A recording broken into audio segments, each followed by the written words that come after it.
Hello guys! Hello Leo! Welcome dito sa aking channel, Kapalaran 888 Leo. This is general reading. So, tingnan natin yung second half of September 2025 para sa lahat ng Leo. I hope na makuha nyo yung energy. I hope na makuha nyo yung message dito.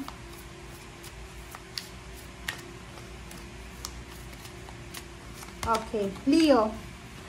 First card natin is Reclaiming Your Authenticity, number 25-7. So, this is 7 of Swords. So, sinasabi ng bara sa'yo, Leo, na ang una mo daw na kailangan na gawin ngayong second half of September is reclaim mo yung pagiging ikaw. Siguro matagal na panahon ka na nag-giveaway sa lahat. Yung parang kahit hirap na hirap ka, pwedeng breadwinner ka, yung parang kahit marami kang gustong sabihin, hindi mo masabi-sabi. Parang hindi ka masyadong nagpapakatotoo para hindi mo masaktan kung sino man siya. So, this second half of September, may babalik kung ano yung ikaw. May babalik kung ano yung kailangan ibalik sa'yo. Okay? Yung pagiging ikaw. Alright, so tingnan natin. Second half Leo ng September.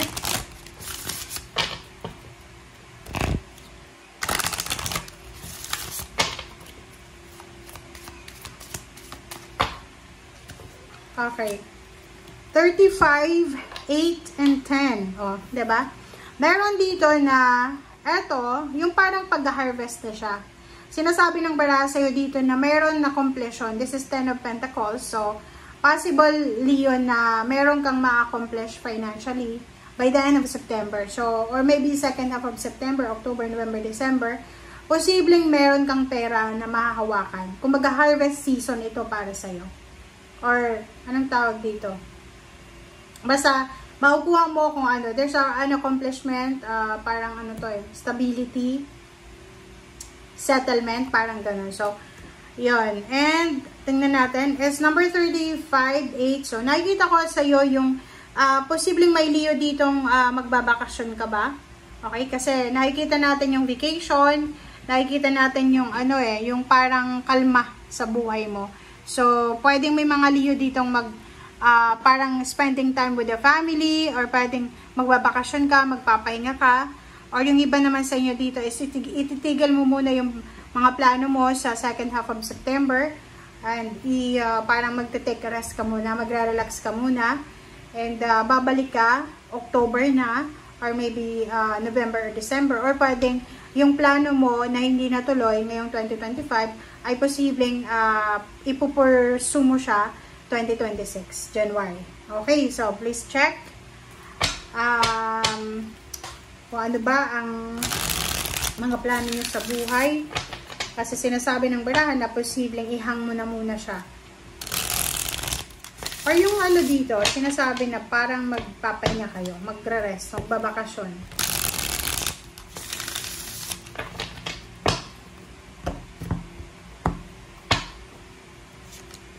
Okay, so first card natin is King of Swords.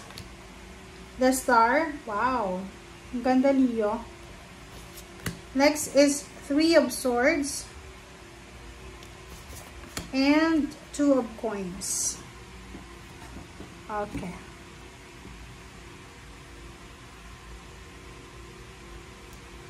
Okay, okay. So, dito sa barahang to, sinasabi ng barahan na your direction, okay? Kung ano man ang tinatahak mo sa ngayon, Leo, kumbaga, halimbawa, mayroon kang kinikreate na business idea, di ba? Marami kang, madalino ka marami kang mga pinag-iisipan na pwedeng pagkakitaan, or yung direction papunta sa financial fulfillment mo, sa mga wishes mo about money. Okay? So, nakikita ko sir dito na yung direksyon na ginagawa mo sa ngayon, yung journey na tinatahak mo sa ngayon, ay papunta ka na doon sa wish fulfillment mo. Diba? Doon sa pangarap mo doon sa goals mo. So, nakikita ko sir dito, Leo, na sobra-sobra kang determinado. You are determinado and motivated ka na abutin talaga to Na parang sinasabi mo na kahit na masaktan ako, kahit na mabetray ako, kahit na gawan ako ng masama, I'll make sure na talagang makukuha ko yung balance sa pera. Yung parang ganun. So, mayroon ditong Leo na alam niya na dadaan siya sa butas ng karayom para sa pangarap niya ito. Financial dreams to eh. And willing naman siya. Willing ka mag-sacrifice para makuha mo yung pangarap mo. Willing kang maghintay para makuha mo yung pangarap mo. Alright. So, Four of Pentacles, Eight of Cups. Wow. So, nandito yung King and Queen of Swords and Temperance. Sa ilalim mo, Leo, sorry. Sa ilalim mo pala, ito. Wait lang. Sa ilalim mo is Seven of Swords. Okay. So, sinasabi ng bara sa'yo dito, Leo, na may iba sa inyo na talagang nakafocus kayo. Hindi lang sa linggong ito, hindi lang sa 2 weeks na to. Everyday, gano'n naman talaga yung nasa isip niyo. Mag-ipon ng pera. Nakikita ko yung eagerness, yung determination mo para mag-ipon ng pera. Yung motivation ba? Sobrang motivated ka, Leo, na makapag-ipon ng pera. Kasi marami kang plano eh. Maybe you're planning to, parang mag-launch ng business, or pwedeng magpatayo ng bahay, or kung ano pa man. So, nakikita ko sa'yo dito na ito yung pinaka-prospect mo.